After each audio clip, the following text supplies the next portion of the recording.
ఈ శరన్నవరాత్రుల్లో అందరికీ రశ్మితో ఛానల్కు స్వాగతం. ఈ అష్టమి నవమి సంధికాలంలో మా గురువుగారైన సరస్వతి అమ్మ మా చేత చండీ హోమాన్ని చేయించారు. ఎంతో అద్భుతంగా ఆ హోమం జరిగింది. ఈ నవమి రోజున ఉదయాన్నే అమ్మను మహిషాసుర మర్దిని రూపంలో మనసారా అర్చించి ఆ లలితా త్రిపుర సుందరీ దేవినే నా ఇంటికి సువాసినిగా ఆహ్వానించి మనసారా పూజించాను. దంపతులను పూజించి బాలా త్రిపుర సుందరీ దేవిని నా ఇంటికి ఆహ్వానించి వారిని అర్చించి రుచికరమైన పదార్థాలతో వారికి నివేదన చేసి వారి ఆశీస్సులు నేను పొందుతూ ఉంటే నా మనసు ఎంతో నిండిపోయింది.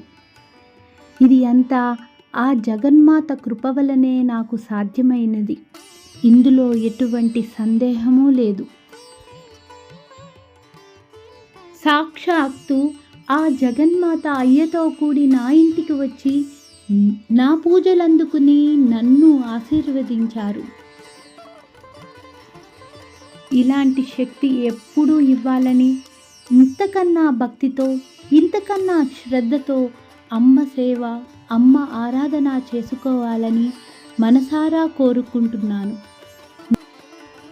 ఆ జగన్మాత కృపా కటాక్షాలు ఎల్లప్పుడూ మీకు, మీతో పాటు నాకు కలగాలని కోరుకుంటున్నానండి.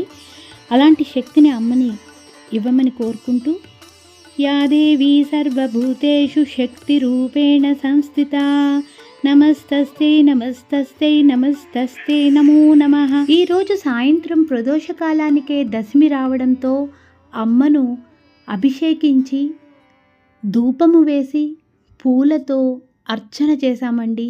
మా సరస్వతి అమ్మ ఎంతో అద్భుతంగా మా చేత ఆ పూజను చేయించింది. అమ్మను పూజిస్తుంటే కళ్ళు ఆనంద బాష్పాలతో నిండిపోయాయి. ఇది నా ఒక్క అనుభూతి కాదండి, అందరి శిష్యుల అనుభూతి. జై చండీ.